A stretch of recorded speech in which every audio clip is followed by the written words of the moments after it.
Episode की शुरुआत में हम ग्रैंडमा को हॉस्पिटल में देखते हैं, जहाँ पर याओ उनका ख्याल रख रहा था। तभी चैंगवन भी वहाँ पर आ जाती है और डॉक्टर से पूछते हैं कि ग्रैंडमा कैसी है। तो वो बता देते हैं कि उनका हार्ट अभी ठीक से फंक्शन नहीं कर रहा है, अभी उन्हें बहुत ही अच्छे से रेस्ट करने की ज़रूरत है, जिसके बाद उन्हें कुछ ही दिन में डिस्चार्ज कर दिया जाएगा।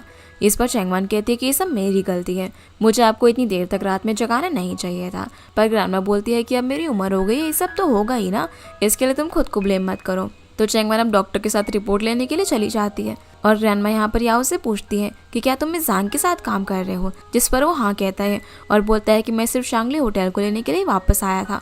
तो ग्रैंडमा बोलती है कि अगर मैं वो तुम्हें ना दूँ तो फिर तुम क्या करोगे। तो बोलता है कि मैं जब तक प्लान्स को मॉडिफाई करता रहूँगा, जब तक आप सेटिस्फाइड ना हो जाओ। लेकिन आपको इस हालत में देखकर मैं बहुत ही ज़्यादा डर गया था, और अगर इस सब की वजह से आपकी हेल्थ इफेक्ट होती है तो मैं ये सब गिव अप कर दूंगा। जिसके मुंह से ये बात सुनकर ग्रैंडमा काफ़ी इमोशनल हो जाती है और बोलती है कि तुम हर काम बेनिफिट के लिए करते हो, लेकिन आज तुम्हारे मुंह से ये वर्ड सुनकर मुझे काफ़ी अच्छा लग रहा है कि तुम्हारे अंदर ह्यूमन टच आ रहा है। अब जब चैंगवन रिपोर्ट्स कलेक्ट करके वापस आ रही थी, तभी वो देखते हैं कि उसके मॉम डैड भी वहाँ पर आ गए थे, जहाँ पर उसे इस तरीके से चलते हुए देखकर मॉम डैड से पूछते हैं कि उसके पैर में क्या हुआ है। तो डैड कहते हैं कि अगर तुम्हें इतनी चिंता है तो खुद ही पूछ लो। लेकिन जब वो नहीं पूछती तो डैड चैंगवन से बोलते हैं कि तुम्हारी मॉम पूछना चाहती है कि तुम्हारे पैर में क्या हुआ है। इस पर वो बोलती है कि कुछ नहीं, बस मेरा पैर थोड़ा सा मुड़ गया था। फिर वो उन्हें ऊपर लेकर जाती है ग्रैंडमा के पास, जहाँ उनके पूछने पर ग्रैंडमा बताती है कि मैं अब ठीक हूँ, और पूछते हैं कि तुम्हारे घर के रेनोवेशन का काम कैसे चल रहा है। इस पर मॉम बोलती है कि हाँ सब ठीक है, पर चैंगवन बोल देती है कि मैंने जिस इंजीनियर को घर पर भेजा था उससे मुझे पता चला कि आप लोगों ने उसे वहाँ से भगा दिया। तब ग्रैंडमा भी यहाँ पर मॉम को बोलती है कि भले ही तुम्हारा घर अभी डिमोलिश नहीं हो रहा है, तब तक तुम उसे रेनोवेट तो करा सकते हो ना रहने के लिए, उससे तुम्हारी सारी प्रॉब्लम सॉल्व हो जाएगी। चैंगवन भी अब यहाँ पर रेनोवेशन का काम शुरू करवाने के लिए जाओ को रेंट पर एक घर ढूंढने के लिए बोलती है। पर मॉम बोलती है कि अगर तुम घर ढूंढ भी लोगे ना, तब भी मैं वहाँ पर नहीं रहने के लिए आऊँगी, क्योंकि मेरी बेटी इतनी बड़ी हो गई ना जो कि मुझसे रिश्ता तोड़ना चाहती है, और घर की किससे पड़ी है, मैं तो सिर्फ ये चाहती हूँ कि हम सभी लोग साथ में प्यार से रहे। जो सुनकर ग्रैंडमा मॉम को जाओ के बारे में भी सोचने के लिए बोलती है और कहती है कि वो ग्रेजुएट हो गया है, लेकिन अभी तक उसके पास खुद का रूम नहीं है, और तुम कब तक चाहती हो कि वो उस फोल्डेबल बेड पर सोए। फिर वो बोलती है कि वैसे तो मैंने तुम्हें लोगों को हमेशा कहा है कि तुम्हें अपनी एबिलिटी से सब कुछ करना चाहिए, लेकिन तुम्हारी फैमिली इस वक्त प्रॉब्लम में है, इसीलिए वो उन्हें बता देती है कि मेरा एक बंगलो है जिसमें तुम सभी लोग साथ में रह सकते हो। मॉम घर की बात सुनकर फिर से अपने पुराने एटीट्यूड में आ जाती है और बोलती है कि अरे वाह ग्रैंडमा, आपके पास एक इतना बड़ा घर है, आप तो बहुत ही अच्छी, और हमारी मदद करने के लिए बहुत ज़्यादा थैंक यू। पर चैंगवन और डैड मना करने लग जाते हैं कि उन्हें वो घर नहीं चाहिए, क्योंकि ग्रैंडमा पहले उनकी काफ़ी हेल्प कर चुकी थी। पर मॉम बोलती है कि अरे नहीं, वो हमारी इतनी अच्छे से हेल्प कर रही है तो भला हम उन्हें मना नहीं करेंगे। जहाँ मॉम के घूरने पर डैड भी इस घर को एक्सेप्ट कर लेते हैं और चैंगवन से उनके साथ में मूव करने के लिए बोलते हैं, पर वो कहती है कि मैं आप लोगों के साथ नहीं रहूंगी। जो सुनकर मॉम फिर से सैड हो जाती है। पर ग्रैंडमा यहाँ पर चैंगवन को बोलती है कि तुम उनके साथ नहीं रहना चाहती तो कोई बात नहीं, लेकिन नर्सिंग होम के ड्रॉर में उस घर की चाबी है, इसलिए तुम इन लोगों को जाकर उस घर को दिखा दो। इसलिए अब चैंगवन इन लोगों को घर दिखाने के लिए लेकर आती है, जहाँ पर सभी लोग इस घर को देखकर हैरान हो जाते हैं। मॉम तो कुछ ज़्यादा ही एक्साइटेड थी और सोचने लगती है कि ग्रैंडमा तो कितनी ज़्यादा पैसों वाली है। चैंगवन अब इन लोगों को घर देखने के लिए बोलती है और कहती है कि मैं इंजीनियर से बात करके वर्कर्स को घर पर काम पर लगा देती हूँ। पर मॉम बोलती है कि हमें इतना बड़ा घर मिला है रहने के लिए, तो भला हम पैसे वेस्ट क्यों करें उस घर को रेनोवेट कराने के लिए। जिस पर चैंगवन कहती है कि ये घर हमें सिर्फ टेम्परेरी रहने के लिए ग्रैंडमा से मिला है। डैड भी बोलते हैं कि वो सिर्फ बुरे वक्त में हमारी मदद कर रही है, इसलिए हमें अपना घर रेनोवेट कराना ही पड़ेगा। जो सुनकर मॉम चुप हो जाती है। फिर चैंगवन इन लोगों को घर की चाबी देकर जाने लगती है, जिसे जाता हुआ देखकर मॉम फिर से अपसेट हो जाती है। वो डैड को बोलती है कि चाहे जो कुछ भी हो, लेकिन चैंगवन है तो मेरी बेटी ही ना, और मैं उसकी केयर करना नहीं छोड़ सकती। इस पर डैड कहते हैं कि हाँ तुमने देखा उसने अपना वेट भी लॉस कर लिया है। जिस पर मॉम कहती है कि हाँ उसे घर जैसा खाना थोड़ी ना मिल रहा होगा, और उसे इतने ज़्यादा बाहर खाने की आदत भी नहीं है, लेकिन फिर भी वो घर पर नहीं आ रही है। तो क्या अब तुम ये चाहते हो कि मैं उसके सामने गिड़गिड़ाऊं ताकि वो घर पर आ जाए। पर डैड बोलते हैं कि नहीं, मैं तुम्हें ऐसा करने के लिए थोड़ी बोल रहा हूँ। एक काम करते हैं ना कि हम ग्रैंडमा को घर पर डिनर पर इन्वाइट करते हैं, और तुम देखना 2 मील्स के बाद चैंगवन भी घर पर आ जाएगी। लेकिन मॉम बोलती है कि नहीं, मैं ऐसा नहीं करने वाली। इससे ऐसा लगेगा कि मैं उसे रिक्वेस्ट कर रही हूँ घर पर आने की। अब क्योंकि मॉम की नाक भी बहुत ज़्यादा ऊंची थी, इसलिए डैड के समझाने पर वो नहीं मानती। इसके बाद हम ग्रैंडमा को हॉस्पिटल में देखते हैं, जहाँ पर याओ उनका ख्याल रख रहा था। तभी चैंगवन आकर याओ को वहाँ से भेज देती है, क्योंकि अब वो ग्रैंडमा का ख्याल रखने के लिए आ गई थी। ग्रैंडमा चैंगवन से बोलती है कि जब मैंने याओ के ग्रैंडपा से शादी की थी तब मैं उस घर में रहा करती थी, लेकिन उस घर में मेरे साथ काफ़ी कुछ हुआ और मुझे इस चीज़ के लिए ब्लेम मत करना कि मैंने तुमसे ये बात छुपाई। इस पर चेंगवन बोलती है कि आपका घर है और आपको उसके साथ जो भी करना है वो कर सकते हो, लेकिन मेरी फैमिली की कंडीशन की वजह से मुझे आपसे मदद लेनी पड़ रही है, जिस चीज़ के लिए मुझे बिल्कुल भी अच्छा नहीं लग रहा। और फिर यहाँ वो उन्हें 6 महीने की रेंट के पैसे ट्रांसफ़र कर देती है। वो बोलती है कि जैसे हमारा घर रेनोवेट हो जाएगा तो मैं और मेरी फैमिली वहाँ से चले जाएंगे। जो सुनकर ग्रैंडमा यहाँ पर उसे समझाने लग जाती है कि इंडिपेंडेंट होना अच्छी बात है, लेकिन तुम हर चीज़ में अपनी स्ट्रेंथ को यूज़ मत किया करो। फैमिली जो होती है उसमें सभी लोग एक दूसरे से अपना बर्डन शेयर करते हैं और इसी तरीके से एक दूसरे से क्लोज आते हैं। वहाँ पर तुम्हें अपनी स्ट्रेंथ का इस्तेमाल नहीं करना चाहिए। जिनकी ये बात चेंगवन समझ जाती है। फिर वो उन्हें माओ की वीडियो दिखाती है जो कि उसने शूट की थी, जो देखकर ग्रैंडमा बोलती है कि मुझे भी ऐसे वीडियो शूट करना सिखाओ ना। पर क्योंकि अभी सोने का टाइम हो गया था इसीलिए वो उन्हें लटा देती है और बोलती है कि मैं आपको बाद में सिखाऊंगी। जिसके बाद हम याओ को दोंग के साथ जिम में देखते हैं, जहाँ पर दोंग उसे बोलता है कि इस क्रिटिकल मोमेंट में ग्रैंडमा हॉस्पिटलाइज हो गई है और उन्होंने अपनी प्रॉपर्टी चेंगवन के घर वालों को रहने के लिए दे दी है। कहीं इसका मतलब ये तो नहीं कि ग्रैंडमा अपनी प्रॉपर्टी डिवाइड करने वाली हो। आपको ना उनसे शांगली के बारे में बात करनी चाहिए। पर याओ कहता है कि अभी ग्रैंडमा की तबीयत खराब है। हालांकि मैं यहाँ पर सिर्फ शांगली के लिए आया था, लेकिन ग्रैंडमा मेरे इकलौती फैमिली मेंबर है, इसीलिए उनका ठीक होना मेरे लिए सबसे ज़्यादा इंपॉर्टेंट है। बाकी सब कुछ मैं बाद में देख लूँगा। अगले सुबह फिर हम ग्रैंडमा को देखते हैं, जहाँ पर शांगली होटल का मैनेजर क्यू उनके लिए काफ़ी सारे डिशेज लेकर आया हुआ था। तभी वहाँ पर याओ भी आ जाता है, जिसे यहाँ पर देखकर ग्रैंडमा बोलने लग जाते हैं कि चेंगवन माओ के यहाँ पर है। तो वो उनसे नर्वस होकर बोलने लग जाता है कि अरे नहीं मैं उसके लिए थोड़ी यहाँ पर आया हूँ। जो सुनकर ग्रैंडमा स्माइल करने लग जाती है और कहती है मैं तुम्हें थोड़ी ना बता रही थी, मैं तो मैनेजर क्यू को बता रही हूँ। ये सुनकर वो भी हंसने लग जाते हैं और बोलते हैं कि हाँ बहुत दिन हो गए मैं उससे मिला नहीं हूँ। ग्रैंडमा फिर याओ को बोलती है कि मिजांग शांगली होटल के लिए जो प्रपोजल लेकर आई थी वो काफ़ी ज़्यादा अच्छा है, लेकिन वो लोग होटल एक्वायर करने के बाद उसके स्टाफ को भी चेंज करना चाहते हैं, जो चीज़ मैं एक्सेप्ट नहीं कर सकती क्योंकि वहाँ का स्टाफ मेरे लिए एक फैमिली की तरह है जिन्होंने मेरे साथ बहुत कुछ झेला है। इस पर याओ ने कहता है कि आप चिंता मत करो, मैं किसी भी कीमत पर वहाँ के स्टाफ को चेंज नहीं होने दूंगा।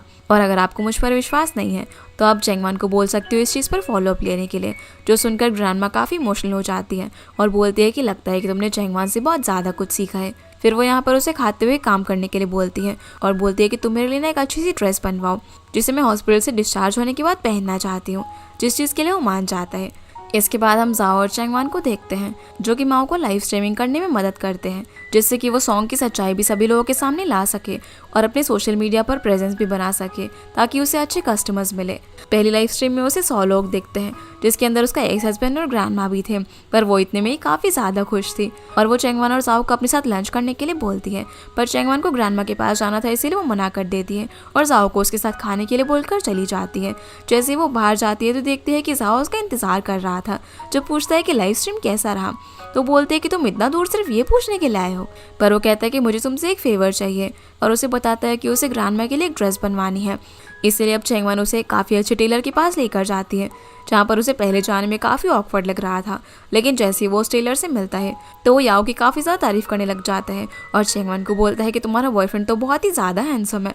जो सुनकर याओ को तो एकदम कॉन्फिडेंस आ जाता है और फिर वो खुद ही ग्रैंडमा के लिए ड्रेस मटेरियल वगैरह सिलेक्ट करने लग जाता है। जहाँ याओ तो यहाँ पर सारी चीज़ें एक्सपेंसिव चूज़ कर रहा था, लेकिन चेंगवन बहुत ही सिंपल मटेरियल चूज़ करती है। वो याओ को बताती है कि कैसे ग्रैंडमा ने बहुत ही टफ लाइफ जी है। उसके ग्रैंडपा के जाने के बाद वो कितने सालों तक अकेली रही। वो काफ़ी ओल्ड एज में मेरे ग्रैंडपा से मिली, इसलिए लोग तभी भी उनके बारे में बातें बनाते थे। एक बार वो काफ़ी ज़्यादा बीमार हो गई थी और जब उनके पास कोई भी नहीं था तो उन्होंने अपनी ट्रीटमेंट के लिए एग्रीमेंट साइन किए थे, इसीलिए वो एक सिंपल लाइफ जीती है और उन्हें ऐसी ही ड्रेस पसंद आएगी। जो सब सुनकर याओ उसे देखने लग जाता है। इसके बाद हम जाओ को माओ के पास देखते हैं, जहाँ पर वो उसके कानों में दवाई लगा रहा था क्योंकि बार बार ज्वेलरी ट्राई करने की वजह से उसके कानों में काफ़ी तकलीफ हो रही थी। जाओ से बोलते हैं कि अगली बार अगर तुम्हें हेल्प चाहिए होगा ना तो मेरी बहन से बोलना, और अगर उससे भी काम न बने तो मैं भी अपने कानों में पियर्सिंग करा लूँगा तुम्हारे इयरिंग्स ट्राई करने के लिए। जो सुनकर माँ बोलते हैं कि नहीं तुम्हें ये सब कराने की कोई ज़रूरत नहीं है, और उसके कानों पर हाथ लगाकर बोलते हैं कि तुम ना ऐसे ही अच्छे लगते हो। जिस मोमेंट में दोनों एक दूसरे को बड़े प्यार से देखने लग जाते हैं और एकदम से नर्वस होकर अलग हो जाते हैं। जाओ उठकर पानी लेने के लिए चला जाता है और माँ बैठकर सोचने लग जाती है कि ये सब मैं क्या कर रही थी। अगले सुबह हम मॉम और डैड को देखते हैं जो कि ग्रैंडमा के घर के अंदर अपना सामान वगैरह शिफ्ट कर रहे थे, पर तभी डैड वहाँ से जाने लग जाते हैं और बोलते हैं कि ग्रैंडमा आज डिस्चार्ज हो रही है तो मैं उन्हें हॉस्पिटल से पिक करने के लिए जा रहा हूँ। जो देखकर मॉम बोलती है कि ग्रैंडमा डिस्चार्ज हो रही है। और चैंगवन अभी तक घर वापस नहीं आई, तुम कैसे डैड हो, तुम्हें तो उसकी ज़रा भी फिक्र नहीं है। इस पर डैड बोलते हैं कि मैंने तो तुम्हें पहले ही सजेशन दिया है, लेकिन तुम ही कॉम्प्रोमाइज़ करने को तैयार नहीं, तो अब मैं क्या कर सकता हूँ। और ग्रैंडमा तो खुद ही चाहती है कि हमारी फैमिली यूनाइट हो जाए, इसीलिए उन्होंने हमें घर रहने के लिए दिया है, इसलिए हमें उनके लिए बहुत ज़्यादा ग्रेटफुल होना चाहिए। इस पर मॉम बोलती है कि मैं ऑलरेडी उनके लिए बहुत ज़्यादा ग्रेटफुल हूँ, क्योंकि जब चैंगवन छोटी थी और काफ़ी ज़्यादा बीमार हो गई थी तब उन्होंने हमारी मदद की थी। इस पर डैड बोलने लग जाते हैं कि पहले जब मेरे डैड भी पैरालाइज हुए थे तब ग्रैंडमा ने उनका काफ़ी अच्छा ख्याल रखा था। तो मॉम बोलती है कि उन्होंने इतना सब कुछ किया, फिर भी तुमने उन्हें एक्सेप्ट क्यों नहीं किया। इस पर डैड बोलते हैं कि वो दोनों बहुत ही ओल्ड एज में मिले थे और उस वक्त एक दूसरे से प्यार में पड़े थे, जिसकी वजह से मुझे पड़ोस वालों से काफ़ी ज़्यादा बातें सुनने को मिलती थी। उस सब गॉसिप की वजह से मेरे डैड भी परेशान थे और उनके जाने के बाद ग्रैंडमा को ये सब कुछ अकेले सहना पड़ा। जो सुनकर मॉम बोलती है कि ग्रैंडमा ने तो काफ़ी कुछ सहा है और वो हॉस्पिटल से डिस्चार्ज होकर नर्सिंग होम में अकेले रहेगी। इससे बेटर है कि हमें उन्हें यहाँ पर बुला लेना चाहिए अपने साथ रहने के लिए, जिससे कि मैं उनकी देखभाल भी कर पाऊंगी। और अगर ग्रैंडमा हमारे साथ यहाँ पर रहेगी तो उनके साथ चैंगवन भी आ जाएगी। इसलिए वो डैड को इस बारे में ग्रैंडमा से बात करने के लिए बोलती है। फिर डैड ग्रैंडमा को पिक करने के लिए चले जाते हैं। अब जब डैड रास्ते में होते हैं तो चैंगवन उन्हें कॉल करके बोलती है कि क्या आपने ग्रैंडमा के लिए रोजेस ले लिए। तो डैड बोलते हैं कि हाँ मैंने रोजेस ले लिए हैं और उसे बताते हैं कि कैसे मॉम चाहती है कि ग्रैंडमा अब हमारे साथ रहे, इसलिए वो उसे भी उनके साथ घर पर आने के लिए बोलते हैं।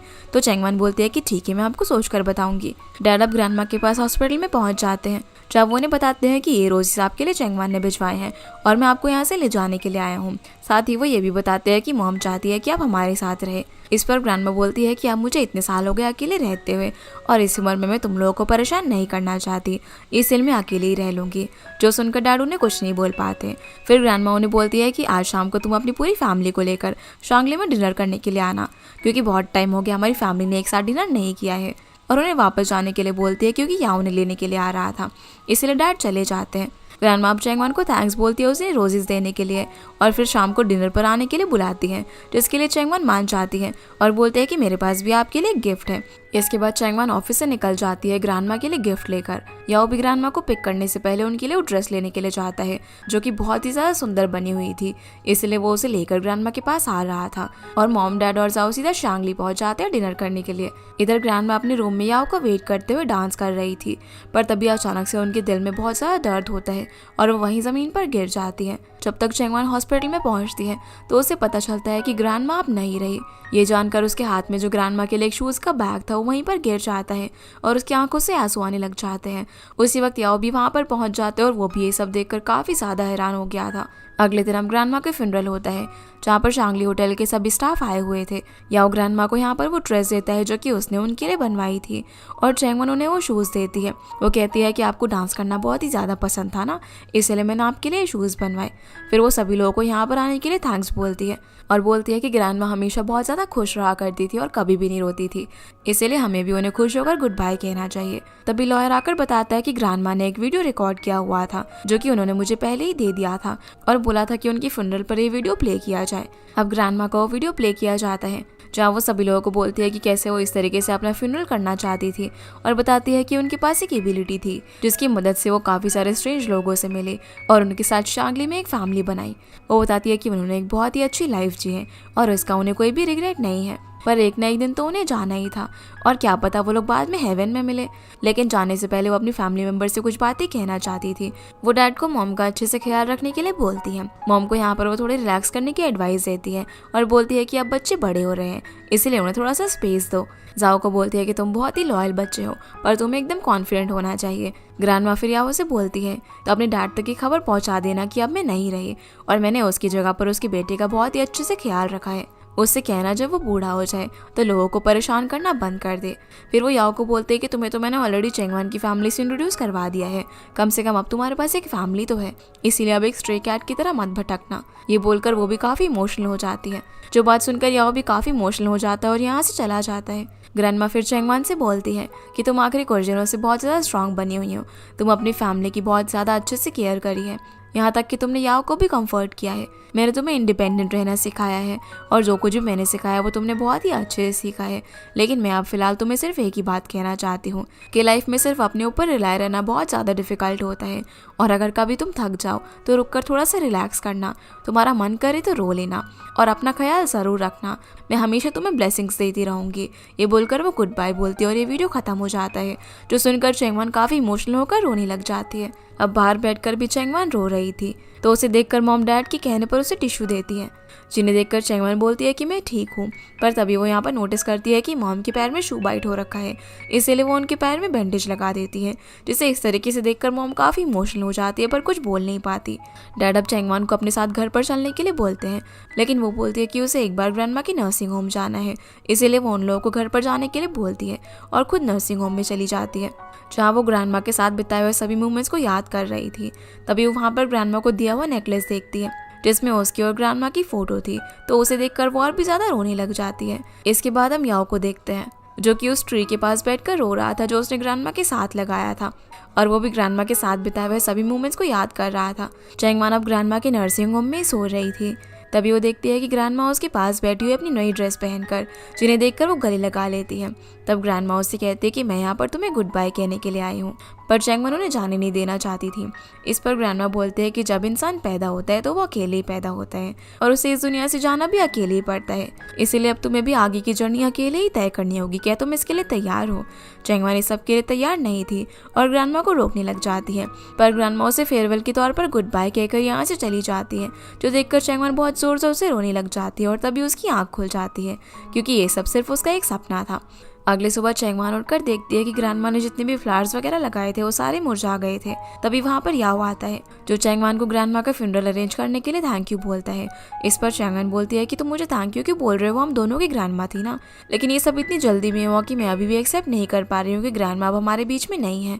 इस पर याओ कहता है कि जब हम ग्रैंडमा की ड्रेस बनवाने के लिए गए थे तब तुमने मुझे ग्रैंडमा के बारे में कुछ चीज़ें बताई थी, तो मैं भी आज तुम्हें कुछ उनके बारे में बताना चाहता हूँ। वो उसे बताता है जब वो काफ़ी छोटा था तब उसके डैड को बिजनेस में बहुत ही ज़्यादा लॉस हुआ, जिसकी वजह से वो बैंक करप्ट हो गए और उन्हें जेल जाना पड़ा। हर दिन गुंडे वगैरह मेरी मॉम और मुझसे पैसे लेने के लिए आया करते थे और हमारे घर का सारा सामान ले जाते थे, इसलिए मेरी मॉम मुझे लेकर अलग अलग बॉयफ्रेंड के पास भटकती रही। मेरी लाइफ एकदम ट्रैश की तरह हो गई थी, लेकिन इसके अलावा जीने का कोई और ऑप्शन भी नहीं था, क्योंकि मेरी मॉम इतना कर्जा पे नहीं कर सकती थी। पर एक बहुत ही क्रिटिकल मोमेंट पर ग्रैंडमा ने हमारा साथ दिया। उन्होंने अपने पर्स से पैसे का एनवेलप निकाला और मेरी मॉम को डेट पे करने के लिए बोला। उन्होंने कहा तुम इस तरीके से लाइफ नहीं जी सकती, जो देखकर मेरी मॉम को लगा कि ग्रैंडमा हमें बचाने के लिए आई है। और जब वो उनसे क्लोज हो रही थी तब ग्रैंडमा ने मेरी मॉम को एक बात कही, जो कि शायद तुम्हें अच्छे से पता कि उन्होंने क्या कहा होगा। तो चैंगवन बोलती है कि उन्होंने ज़रूर ये कहा होगा कि तुम्हारी प्रॉब्लम्स कोई और सॉल्व नहीं कर सकता है, तुम्हें खुद ही करना पड़ेगा, और अगर तुम्हें कुछ करना है तो लाइफ में खुद पर ही रिलाय करना होगा। क्योंकि ग्रैंडमा हमेशा उसे और उसकी मॉम को भी यही बात कहती थी। या उसे बताता है कि ग्रैंडमा उसके बाद उसे अपने साथ खाना खिलाने के लिए लेकर गई, जहाँ पर उन्होंने उसे बोला कि उसे बहुत ही अच्छे से पढ़ाई करनी होगी और उसका सारा खर्चा वो उठाएंगी। लेकिन उसने हमेशा ग्रैंडमा को ब्लेम किया कि उन्होंने अपने बेटे को अच्छी चीज़ें नहीं सिखाई, जिसकी वजह से उन्हें ये सब फेस करना पड़ा। और ग्रैंडमा इतनी कैपेबल थी कि उनकी सारी चीज़ें सॉल्व कर सकती थी, लेकिन फिर भी उन्होंने ऐसा नहीं किया। जो सुनकर चैंगवन पूछती है कि क्या तुम अब भी उन्हें ब्लेम करते हो, जिस पर याओ कहता है कि नहीं, अब ऐसा नहीं है, बल्कि मैं बहुत ज़्यादा ग्रेटफुल हूँ। अगर उस वक्त उन्होंने हमारी मदद नहीं की होती तो आज मैं जो कुछ भी बन पाया हूँ वो नहीं कर पाता और शायद गलत रास्ते पर चला जाता। अब उनके अलावा इस दुनिया में मेरा कोई भी नहीं है और मैं उन्हें बहुत ज़्यादा मिस कर रहा हूँ। पर चैंगवन उसे कंसोल करती है और बोलती है कि ग्रैंडमा अभी भी हमारे पास ही है। अब ग्रैंडमा को गए हुए कुछ हफ्ते हो गए थे और चैंगवन भी अपने काम पर वापस लौट गई थी। तभी उसे दोंग फोन करता है और उसे याओ से जाकर मिलने के लिए बोलता है, क्योंकि वो पागलों की तरह इतने हफ्ते से सिर्फ काम किए जा रहा था। जो सुनकर चैंगवन उससे मिलने के लिए जाती है, जहाँ पर वो देखती है कि याओ ने अपने पूरे घर के अंदर मैस मचाया हुआ था और वो बैठे बैठे सिर्फ काम किए जा रहा था। जो देखकर वो बोलते हैं कि घर काफ़ी गंदा है, मैं इसे क्लीन कर देती हूँ, लेकिन वो उसे मना कर देता है। पर चैंगवन उसकी बात नहीं सुनती। वो सबसे पहले पर्दे वगैरह हटाती है ताकि घर में थोड़ी सी रोशनी आ सके। फिर पूरा घर क्लीन करके उसे बोलती है कि अपने दर्द को काम से मत छुपाओ और कल हम ग्रैंडमा से मिलने के लिए चलेंगे, जिस चीज़ के लिए वो मान जाता है। तो चैंगवन उसे बोलती है कि जब तुम स्माइल करती हो ना तो काफ़ी अच्छे लगते हो। ये बोलकर उसके पास एक कैंडी का बॉक्स रखती है जिसपे उसने सनफ्लावर की फोटो बनाई हुई थी और यहाँ से चली जाती है। अगले दिन ये दोनों अब ग्रैंडमा के ग्रेव पर उनसे मिलने के लिए जाते हैं, जहाँ चैंगवान याओ को बोलते हैं कि तुम इतने सैड क्यों, ग्रैंडमा को तुम्हें देखकर बिल्कुल भी अच्छा नहीं लगेगा। तुम्हें पता है ग्रैंडमा ना मेरे सपने में आती है और उन्होंने पता है मुझे क्या बोला, कि वो ना तुमसे मिल नहीं पा रही क्योंकि तुम बहुत ज़्यादा सैड रहते हो ना, इसीलिए। जो सुनकर वो स्माइल करने लग जाता है और बोलता है कि तुम ना एकदम पगली हो। चैंगवान उसे बोलती है कि ग्रैंडमा तो चली गई, लेकिन हम लोग अब भी तुम्हारे साथ हैं, इसीलिए अगर कभी तुम्हें टेस्टी खाना खाना हो तो बताना, मैं तुम्हारे साथ चलूंगी। वो फिर उसे यहाँ पर कहता है कि मुझे ना तुमसे कुछ बात करनी है।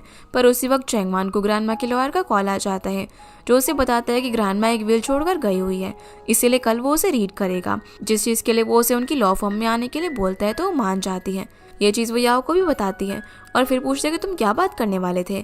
तो बोलता है कि कल लॉ फर्म से आने के बाद हम साथ में खाना खाएंगे और उसके बाद ही इस सब के बारे में बात करते हैं। जिसके बाद हम याओ को दोंग के साथ देखते हैं, जहाँ पर वो उससे पूछता है कि बॉस, क्या आप अब अपना रिलेशनशिप चैंगवान के साथ नेक्स्ट लेवल पर लेकर जाना चाहते हो?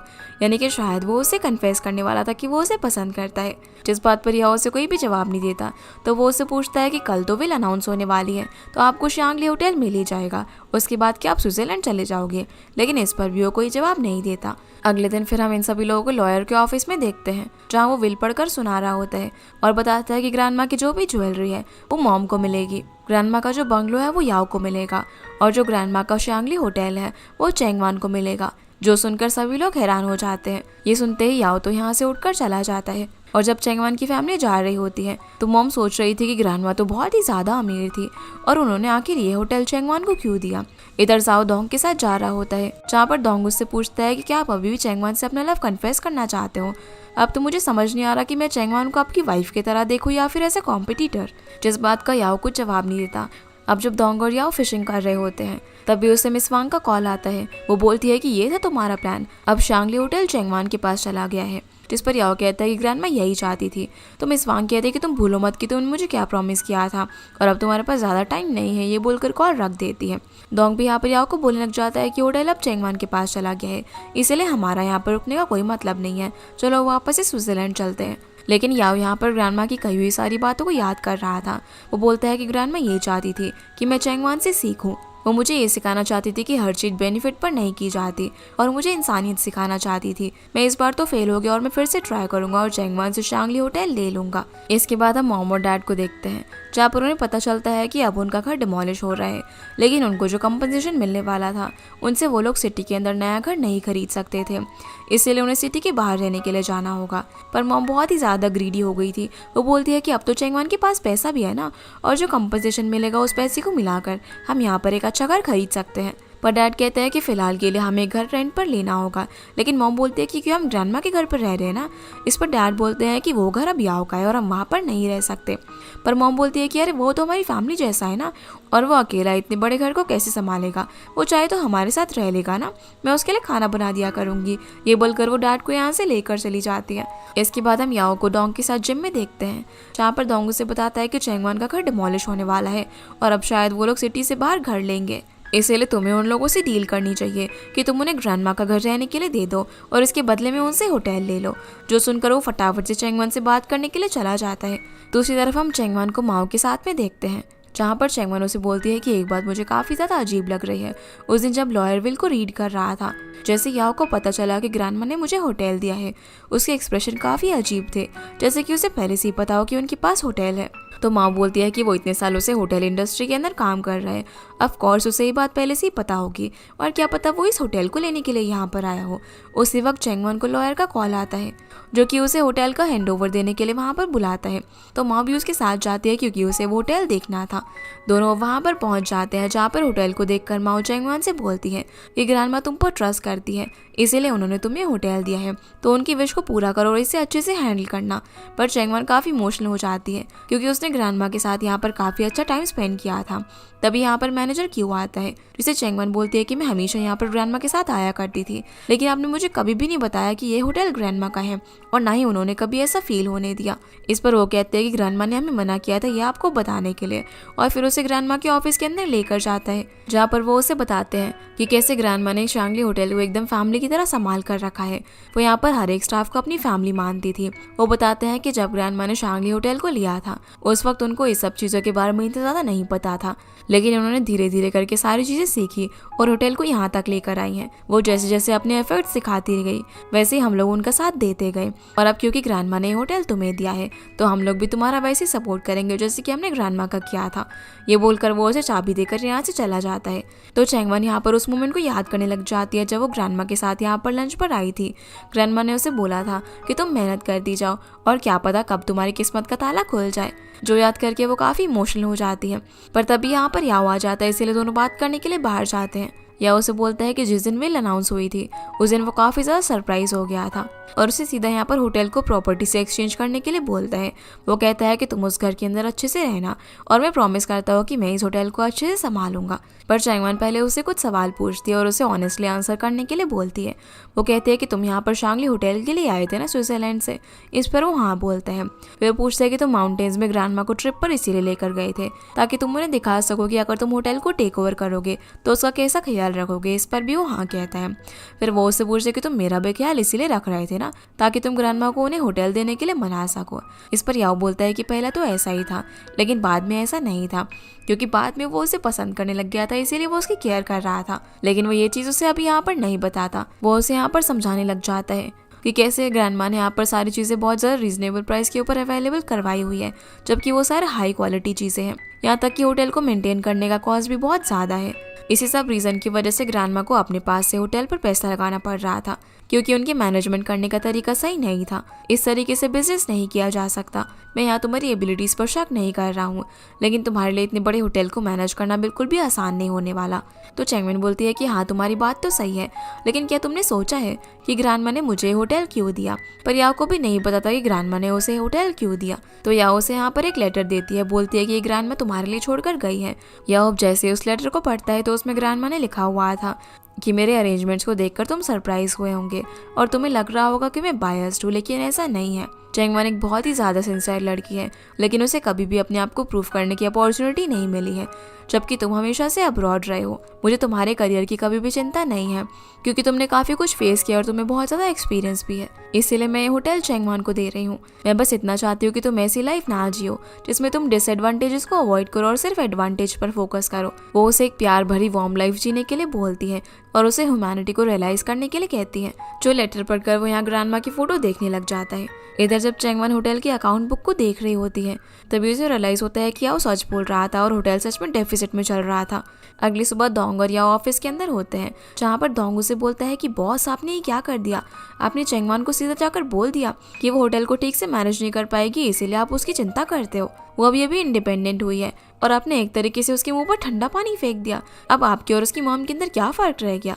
जो सुनकर याओ इस बारे में सोचने लग जाता है। सीन अब यहाँ से मिस वांग पर आता है। जिन्हें लग रहा था कि याओ तो अब उन्हें शांगली दिला नहीं पाएगा, इसीलिए वो चैंगवन के लिए होटल में कुछ प्रॉब्लम क्रिएट करने के बारे में सोच रही थी। इसके बाद हम माओ और जाओ को साथ में देखते हैं, जहाँ वो उसका स्टोर डेकोरेट कराने में उसकी मदद कर रहा था। जहाँ एक पेंटिंग लगाते वक्त माओ गिरने ही वाली थी तो जाओ उसे पकड़कर बचा लेता है और दोनों एक दूसरे के क्लोज आ जाते हैं।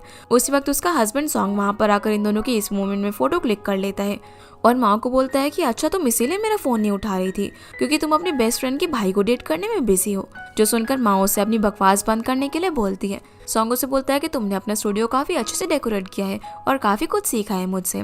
वो उसे बोलता है कि अगर तुम मेरे पास वापस आ जाओगी ना तो मैं प्रॉमिस करता हूँ कि तुम अपना खुद का ब्रांड लॉन्च कर सकती हो। जिस पर माओ बोलती है कि क्या तुमने मुझे बेवकूफ़ समझा है? अगर मैं तुम्हारे पास वापस आ जाऊंगी तो तुम फिर से मेरे डिज़ाइन कॉपी करने लगोगे और मैंने तुम्हें ऑनलाइन एक्सपोज कर दिया, उसके बाद भी तुम बेशर्मों की तरह यहाँ पर आ गए। तो वो उसे बोलता है कि तुम्हारे ये सब करने से मुझे ज़्यादा कोई नुकसान नहीं हुआ और वैसे जो ब्रांड तुम्हारे साथ कोलैब करने वाला है ना वो मेरे पास आकर तुम्हारी इंक्वायरी कर रहा था। क्या तुम्हें अब भी समझ नहीं आया कि यहाँ पर क्वालिटी नहीं बल्कि कनेक्शन मैटर करता है? जो सुनकर जाओ से बोलने लग जाता है कि माओ तुमसे बहुत ही ज़्यादा अच्छी है और उसे तुम्हारी नहीं बल्कि तुम्हें उसकी ज़रूरत है। जो देखकर सॉन्ग कहता है, लगता है हमारे बेटे को अब जाओ को स्टेप डैड बुलाना पड़ेगा। तो माँ उसे उल्टी सीधी बातें करने से मना करती है और उसे फोटोज डिलीट करने के लिए बोलती है। जब वो नहीं मानता तो वो उसे फोन छीनने की कोशिश करती है, पर वो उसे यहाँ पर जोर से धक्का दे देता है, जिससे कि माँ नीचे गिर जाती है। ये देखकर जाओ को बहुत ज्यादा गुस्सा आता है और वो उसे एक थप्पड़ मारकर जमीन पर गिरा देता है। तो सॉन्ग उसे बोलता है कि तुमने लॉयर होकर मुझे थप्पड़ मारा, रुको मैं अभी पुलिस को बुलाता हूँ। इस पर माओ कहती है कि यहाँ पर सीसीटीवी कैमरास लगे हुए हैं, ज्यादा चालाक बनने की कोशिश मत करो, ये सब तुम्ही ने पहले शुरू किया था। जो सुनकर सॉन्ग को भी काफी ज्यादा गुस्सा आ जाता है और बोलता है कि मैं तो यहाँ पर तुम्हारे साथ कोलैबोरेट करने आया था, लेकिन अब देखो मैं तुम दोनों का क्या करता हूँ। ये बोलकर गुस्से में यहाँ से चला जाता है। जाओ फिर अब माओ को ऊपर लेकर जाता है। जहाँ पर माओ देखती है कि जाओ के हाथ में चोट लग गई है, इसीलिए वो उसके हाथों पर आइस लगाने लग जाती है और बोलती है कि तुम्हें ये सब करने की क्या जरूरत थी, तुम अपने करियर को रिस्क में मत डालो। जिस पर जाओ कहता है कि मैं तुम्हारे लिए कुछ भी कर सकता हूँ। जो सुनकर पहले तो माँ उसे देखने लग जाती है, पर फिर उसे बोलती है कि नहीं तुम्हें ये सब करने की जरूरत नहीं है, मैं ये सारा मैटर खुद हैंडल कर सकती हूँ, तुम अभी छोटे हो। जिस पर वो बोलता है कि मैं कोई छोटा बच्चा नहीं हूँ और मैं नहीं चाहता कि तुम इस स्टोर को अकेले मैनेज करो, तुम ये सारी चीज़ें अकेले करो और सॉन्ग से अकेले लड़ो, मैं तुम्हें प्रोटेक्ट करना चाहता हूँ। वो उसे बताता है कि जब मैं तुमसे पहली बार मिला था तब तुम कितनी केयर फ्री हुआ करती थी, इस बात को आज 10 साल हो गए और मैं तभी से तुम्हें पसंद करता हूँ। जो सुनकर माँ से बोलती है कि 10 साल पहले तुम्हें इस चीज़ का मतलब पता भी था। इस पर वो उसे बताने लग जाता है कि जब मैं विलेज से यहाँ पर शंघाई आया था तब लोग मेरे एक्सेंट की वजह से मेरा काफ़ी मजाक उड़ाते थे, लेकिन तुमने मुझे हमेशा कॉन्फिडेंस दिया और मुझे लाइफ के अंदर हमेशा एनकरेज किया, इसलिए मैं तुम्हें हमेशा से पसंद करता हूँ, मेरी फीलिंग्स कभी भी चेंज नहीं हुई है। तो क्या मैं तुम्हारी लाइफ में वो पर्सन बन सकता हूँ जो कि तुम्हें प्रोटेक्ट कर सके। ये बोलकर उसके हाथ पर अपना हाथ रखता है, पर माओ अपना हाथ हटा लेती है और बोलती है कि उसे काम करने के लिए जाना है और दोनों ये इस सब के बारे में सोचने लग जाते हैं। इसके बाद हम मॉम को देखते हैं जो कि सपना देख रही थी कि वो अपने डांस ग्रुप के अंदर मेन डांसर है और घर पर जब वो खाना बनाती है तो चैंगवन उनके साथ खाना खाने के लिए आ जाती है, लेकिन उसी वक्त डैड उन्हें नींद से जगा देते हैं। तो मॉम बोल देती है कि अरे तुमने मुझे क्यों जगाया, मैं इतना अच्छा सपना देख रही थी कि चैंगवन हमारे साथ खाना खाने के लिए आई है, इसलिए वो वापस से सो जाती है। फिर वो उठने के बाद ग्रैंडमा की फोटो के सामने प्रेयर करने लग जाती है कि उनकी वजह से उन्हें कितना कुछ मिला। तभी उन्हें अपनी सिस्टर का कॉल आता है जो उनसे पूछने लग जाती है कि उन्हें ग्रैंडमा की विल में क्या क्या मिला। तो मॉम उन्हें सब कुछ बताने लग जाती है और ये बातें किसी से बताने के लिए मना करती है, लेकिन रिलेटिव्स कहाँ मानने वाले थे। ये सारी खबर एकदम आग की तरह फैल जाती है कि चैंगवन को होटल मिला है। डैड मॉम को सभी को ये बातें बताने से मना करते हैं और बोलते हैं कि चैंगवन को अच्छा नहीं लगेगा कि आखिर उस होटल के अंदर खाना कैसा मिलता होगा, इसीलिए अब दोनों वहाँ पर खाना खाने के लिए चले जाते हैं। जहाँ पर मॉम एक डायरी के अंदर होटल की जो भी इश्यूज थे वो सारे नोट कर रही थी। वो यहाँ पर कुछ डिशेस खाने के लिए मंगवाती है, पर जैसे ही वो एक डिश ट्राई करती है तो उनके हिसाब से वो बहुत ही ज़्यादा स्वीट थी, इसलिए वो मैनेजर को शेफ को यहाँ पर बुलाने के लिए बोलती है। जो देखकर मैनेजर चैंगवन को कॉल करता है और बताता है कि कैसे उसकी मॉम होटल में आई हुई है और हंगामा कर रही है, इसलिए वो फटाफट से होटल पहुंच जाती है, जहां वो देखती है कि कैसे उसकी मॉम शेफ से बहस कर रही होती है कि उसे डिश बनानी नहीं आती और उसने इसके अंदर कितना ज़्यादा मीठा डाला हुआ है। पर चैंगवन किसी तरीके से इन लोगों को शांत करवाती है और बोलती है कि ये सिर्फ एक मिसअंडरस्टैंडिंग है। फिर वो मॉम को समझाती है कि आपको नहीं पता कि होटल कैसे चलता है, इसीलिए आप प्लीज़ मेरे काम में इंटरफेयर मत कीजिए। तो मॉम बोलने लग जाती है कि इतना बड़ा होटल तुम अकेले कैसे संभालोगी, पर चैंगवन उन्हें बोलती है कि वो सब मैं देख लूंगी और फिर उन्हें बोलती है कि जल्दी वो लोग एक नया घर ले लेंगे, जिसके बाद वो ये घर खाली कर देंगे। पर मॉम घर खाली करने से मना करती है। इस पर चैंगवन उन्हें समझाती है कि ग्रैंडमा ने होटल मुझे दिया है और याओ को घर दिया है, इसीलिए हमारा वहाँ पर रहना ठीक नहीं होगा। इसी के साथ ये एपिसोड यहीं पर खत्म हो जाता है। तो गाइस ये थी आज की वीडियो एंड आई होप आप लोगों को ये वीडियो पसंद आई होगी, तो इस वीडियो को लाइक कर चैनल को सब्सक्राइब जरूर कीजिएगा। आपसे फिर मिलते हैं अगले एपिसोड में, तब तक के लिए गुड बाय।